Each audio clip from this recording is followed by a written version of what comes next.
జై భీమ్ జై ఇన్సాన్.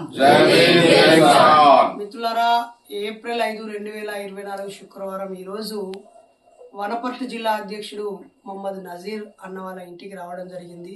గౌసియా అక్క చక్కగా టిఫిన్ ఏర్పాటు చేసింది. మా బిడ్డ సనా కూడా నాస్తికురాలని అందరినీ ఆహ్వానం పలికింది. ఈ సందర్భంగా ఈ జిల్లా ముఖ్య నాయకులు వచ్చి ఘనంగా స్వాగతం పలికారు. చాలాసేపు ఈ జిల్లాలో ఎలా ఉద్యమాన్ని ముందుకు తీసుకుపోవాలని 2 రోజుల శిక్షణా తరగతులకు సంబంధించిన చక్కటి ప్రణాళిక వేసుకోవడం జరిగింది. మరి ఈ జిల్లాలో ఉన్న వాళ్ళందరూ కూడా ఈ టీంతో కమ్యూనికేట్ అయ్యి ఈ జిల్లా నుంచి మూఢనమ్మకాలను పారద్రోలి సైన్స్ ప్రచారానికి తోడ్పాటును అందించాలని హృదయపూర్వకంగా కోరుతున్నాం. ఏప్రిల్ 14 ఉదయము హైదరాబాద్లోని పెద్ద అంబేద్కర్ విగ్రహాన్ని సందర్శించడానికి నేను నా కుటుంబంతో వెళ్తున్నాము. మరి వనపర్తి జిల్లా, ఉమ్మడి మహబూబ్నగర్ జిల్లా వాళ్ళు కూడా పెద్ద ఎత్తున అక్కడికి తరలి రావాలని హృదయపూర్వకంగా ఆహ్వానిస్తున్నాం. దయచేసి దేవుడు దయ్యం లేవు, వాటిని నమ్మి మోసపోవద్దని, కులమతాలను విడిచిపెట్టాలని, మూఢనమ్మకాలు విడిచిపెట్టాలని, విజ్ఞానంగా జీవించాలని ఈ సందర్భంగా కోరుతున్నాం. జై భీమ్. దేవుడు దయ్యము మంత్రాలు తంత్రాలు మాకొద్దు, కులాలు మతాలు మూఢనమ్మకాలు ఎందుకంటే మనలాగే ఇంకొక 10 మందిని బతికించాలని వీళ్ళు సంఘంలో చేరి అందరినీ చైతన్య పడతారు. అనుకున్నా మనం బ్రతకగలం, దేవుడు లేడనుకున్నా మనం బ్రతకగలుగుతాం. దేవుడు అని చెప్పి టెంపుల్లోకి వెళ్ళి టెంకాయలు కొట్టి పైసలు ఖర్చు చేసుకొని ఆ ఉండిలో డబ్బులు వేసే వాళ్ళు, అదేదో చుట్టుపక్కల ఉన్న పేదవాళ్ళకు, గుడ్డి వాళ్ళు, ముసలి వాళ్ళు ఉంటారు, వాళ్ళకి వేసే పుణ్యం అవుతుంది. అనవసరంగా డబ్బులు తీసుకుపోయి ఇక్కడ దానిలో వేసి అంటే అవన్నీ అనవసరం విషయాలు నా ఫీలింగ్. అక్కడ వేసే దేవునికి యూట్యూబ్ చూసినప్పుడు ఈ ఉపన్యాసం చూసినాను. యూట్యూబ్ లో చూసినప్పుడు ఫస్ట్ వీడియో మీరు ఏది అయ్యప్పది అయ్యప్పుడు వీడియో చూసినప్పుడు దేవుడు లేడు అని ప్రమాణం చేస్తారు కదా. దాని విషయాలు మేము అనుకున్నాం అంటే దేవుడు లేని అంత సృష్టి ఇదవుతుందే అని మాకు ఒక క్వశ్చన్ పడేది. ఇతనితో మేము మాట్లాడాం, ఎవరు బయట నరేష్ అంటే ఇట్లా అంటున్నాడు ఈ విషయాలు అది అంటే ఇతను కొంచెం ఒక గంటన్నర సేపు చర్చ చేసుకున్నాక ఉన్నది వాస్తవమే అన్నాడు. అట్లా వాస్తవం ఎట్లా ఉంటే చెప్పు, మనం సృష్టి ఉంటేనే మనం అంతా జీవిస్తున్నాం అంతేనా అని నేను క్వశ్చన్ అడిగిన. అంటే లేదు ఆయన చెప్పడం కరెక్ట్ అంటే, సరే ఫస్ట్ ఆయన నేను చూసినాక నీకు ఇతను పంపించిన వీడియో అంటే లేదు చూద్దాం లేదు దాని గురించి ఎంతవరకు వస్తుందని. ఇంకా అట్లా చూసుకుంటూ పోతే ఇంకా అప్పుడు అర్థమైంది ఏంది అనేది.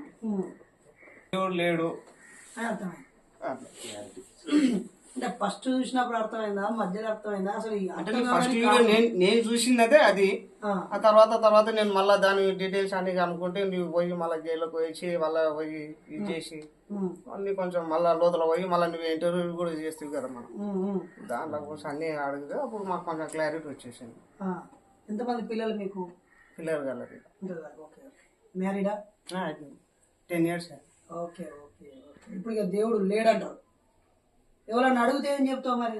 దేవుని ఇష్టం, దానికి మనకే చేయలేం కదా మనం మన ప్రయత్నం మనం చేస్తున్నాం, అతలో మనైతే మనం ఏం చేయలేం కదా. సరే మార్క్స్ అంటే ఓకే, మారకపోతే మన దానికి అయితే అభ్యంతరం ఏం చేయలేము మనం. ఈ సంఘంలో ఎందుకు చేరుడు? సంఘంతో ఏం పని అవసరం? ఇప్పుడు కలవాలని మిమ్మల్ని కలవాలని ఇంత దూరం ఇష్టం మేము. ఏమవుతుంది కలితే? టీవీ యూట్యూబ్ లో కనిపించిన కదా, డైరెక్ట్ కలవాలి కదా. తెలియని విషయాలు కూడా ఇంకా కొన్ని తెలుసుకోవాలి కదా మనము. మనమే కొంచెం తెలుసుకున్నాం, నీ నుండి ఇంకేం తెలుసుకోవాలి మేము కూడా.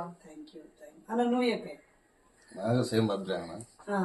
ఒక 100 స్టార్ట్ అయ్యాక 100 సంఖ్యలో ఇలాంటి ఇంకా పెద్ద ఇంకా పై ఎత్తు వెళ్ళాలని చెప్పి నా ఉద్దేశం. మంచిగా ఈ మూఢనమ్మకాల సంఘంలో ఇంకా 100 స్టార్ట్ అయ్యాక 100 మంది 1000 మంది సంఖ్యలో రావాలని చెప్పి నా అభిప్రాయం. మరి 1000 మంది అయినాక మిమ్మల్ని అందరినీ పట్టుకొని ఏదైనా పాటలకు కొడితే పోగానా? మాకు నమ్మకం ఉంది కదా. అందులో అందరూ మధ్యలో మోసం చేస్తారు కదా. ఎట్లా చెప్పగలుగుతాం? దీని ఎదురు కూడా నేనే అడుగుతున్నా. నీ మీద మాకు నమ్మకం ఉంది. ఎందుకు అంత నమ్మకం ఎట్లా వచ్చింది? ఇప్పుడే ఫస్ట్ టైం కలుపుతాను చూస్తాను. నీ ఉపాసన ప్రతి విషయంలో నేను చూస్తుంటా, ప్రతి వీడియో ఇది చూస్తుంటా. అంటే నేను ఇంటర్వ్యూ అని ప్రతి ఒక్కటి ఏదైనా ఇండైరెక్ట్ ఉంటాడు ఏ రేట్ అంతే. ఇంకా మీరు పార్టీలకు పోయినా కూడా మాకు లాస్ అయితే ఏం లేదు కదా. ఏంటారు? మీరు ఒకవేళ వేరే పార్టీలకు పోయినా కూడా మీ వల్ల మాకు లాస్ లేదు, మాకు ఇంకా బెనిఫిట్. ఎందుకంటే మేము అభిప్రాయపరుస్తాం, మేమే లేస్తాం ఇంకా.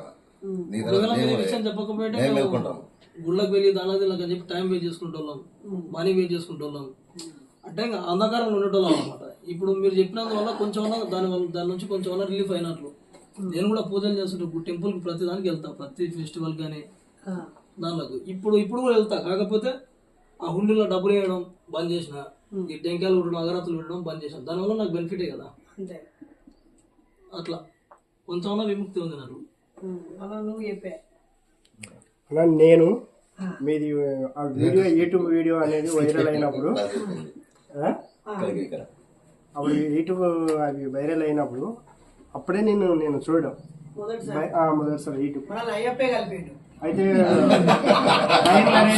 బైర్ నరేష్ అంటే ఇలా ఉంటాడా, ఇంతమంది అన్నని ఎందుకు అటాక్ చేసింది, ఏం తప్పు జరిగింది అనేది అప్పుడు నేను దీంట్లో చూసి కనీసం అంటే ఒక నైట్ 12 గంటల వరకు చూసిన నేను తిన్న తర్వాత.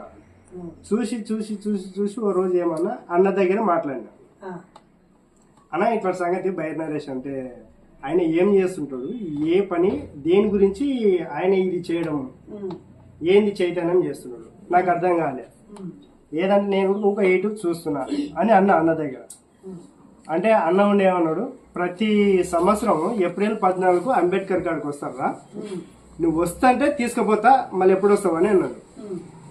ఎందుకంటే నేను ఎంతసేపు ఉన్నా నేను ఒక వ్యవసాయదారుని, చేసుకుంటే తప్ప నాకు రాదు, ఏం లేదు, చేసుకోవాల్సిందే చెవులు తినాలి.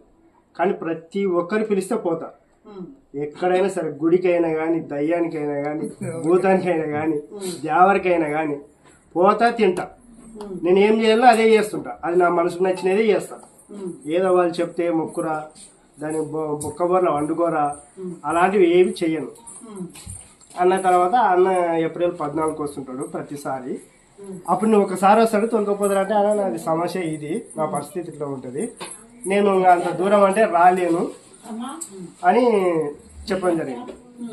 ఇంకా అన్న కంటిన్యూ అంబేద్కర్ వారసులు, ఇంకా ఎప్పుడు ఇంకా అంబేద్కర్ జేబీఎం అంబేద్కర్ అన్న ఒక రోజు మిమ్మల్ని కలిసిండు. మిమ్మల్ని కలిసి నాకు వాట్సాప్ చేసిన, అరే నేను అన్నను కలిసిన బైర్ నరేష్ అన్నను, అన్న దగ్గర కూడా మాట్లాడినా, నాకు కూడా కొంచెంసేపు ఉపన్యాసం ఇచ్చిండు అని చెప్పేసి ఆ రోజు టీషర్ట్లు ఏమి వేసుకున్నారు కానీ మీరు ఆ రోజు టీషర్ట్లు కూడా వేసుకున్నారు అందరు అని నాకు వీడియో చేసిండు, వాట్సాప్ పెట్టిండు. అన్న చాలా సంతోషం అన్న, ఈ రోజు నువ్వు అన్నను కలిసినావంటే నాకు కూడా ఆనందం.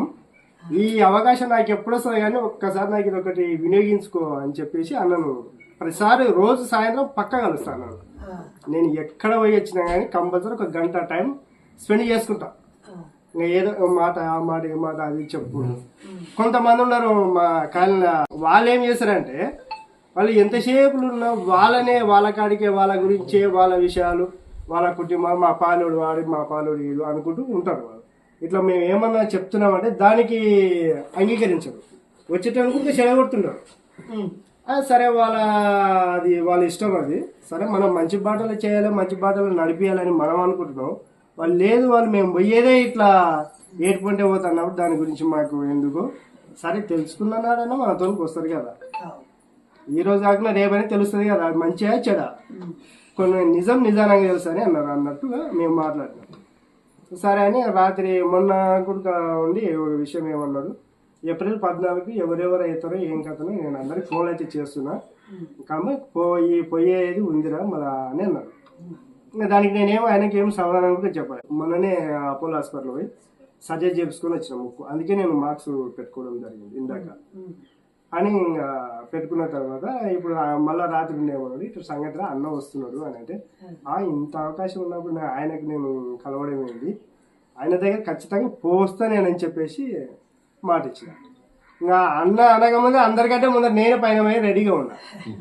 అన్న ఫోన్ చేసిండు, అన్న ఒక 2 నిమిషాలు నేను నీతోనికి వస్తాను అంటే, నాకు అన్న కొంచెం దూరం ఉంటుంది, 2 నిమిషాలు నేను ముందర నుంచి బండి తీసుకుని వచ్చి అలా ఆపేసి అన్న ఎమ్మడి వచ్చిన. ఇప్పటికి కూడా నాకు అన్ననే టిఫిన్ కానీ బండికి పెట్రోల్ మొత్తం అన్ననే చూస్తున్నాను.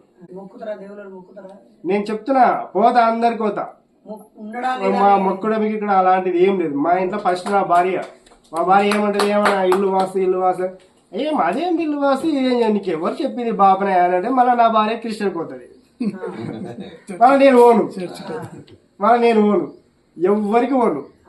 ఎంతసేపు ఉన్నా అందరినీ కలిసిపోవడం మాట్లాడాలి. థ్యాంక్ యూ అన్న. అందరికీ జై Bhim.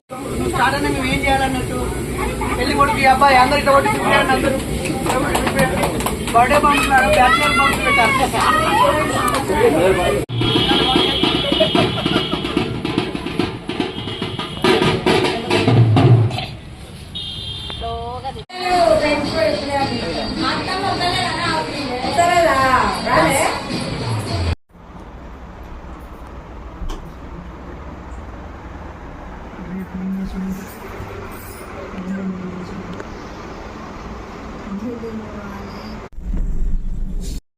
Good morning friends, welcome to Wanaparthy district.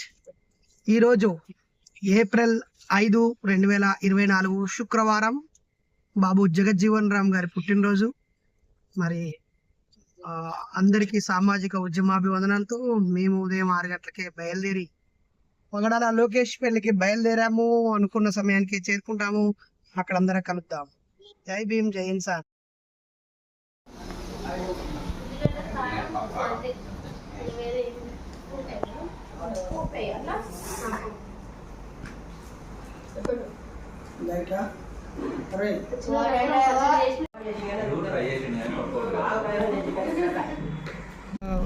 కలిసి ప్రోగ్రామ్ లో పాల్గొన్నాం. ఆ కింద నా పేరు ఉంటుంది నాన్న.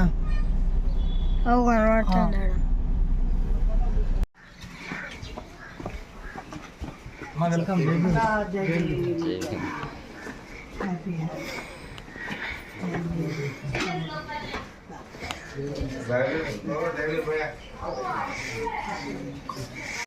నా పేరు గడ్డం శ్రీనివాస్ గౌడ్, నిజామాబాద్ జిల్లా నుంచి ఆర్మూర్ మా వాస్తవ్యం. నేను ఒక యూట్యూబర్ని, అందరూ వ్యవసాయం చేసుకున్నా. ఒక మాల క్యాస్ట్ కి సంబంధించింది.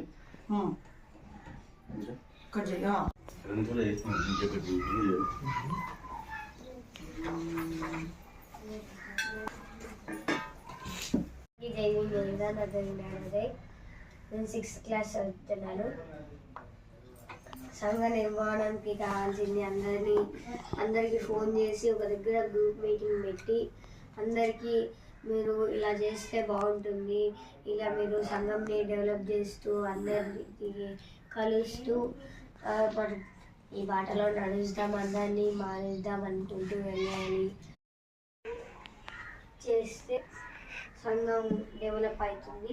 సంఘంకి కావాల్సింది ఏమీ లేదు, ఒక కాల్, ఒక వాట్సాప్లోకి వెళ్ళి మీరు వీళ్ళందరినీ కలిసిన వాళ్ళ నెంబర్స్ తీసుకొని వాళ్ళందరినీ ఒక గ్రూప్గా చేసుకొని వాళ్ళతో మనం ఇక్కడ కలుసుకుందామని, వాళ్ళ ప్లానింగ్ ఏంటి, రేపు మనం ఇక్కడ కలుసుకొని మనం ఒక మీటింగ్ పెట్టుకోవాలి, జనాలను మార్చడానికి మనం ఇలా ర్యాలీలు చేయాలి, ఇలా కార్యక్రమాలు చేస్తే వీళ్ళు మారుతారు అని చేయాలి.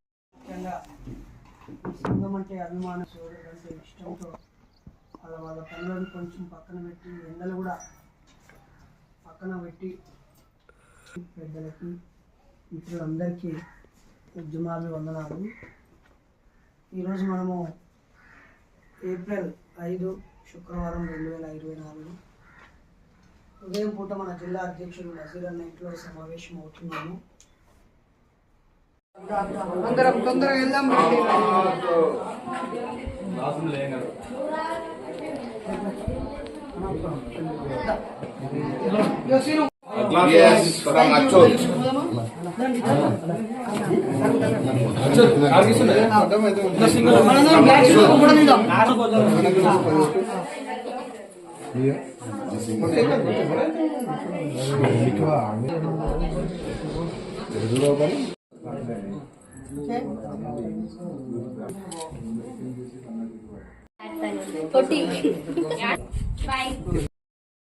జై భీమ్.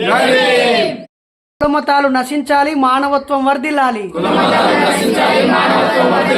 జై భీమ్, జై ఇన్సాన్.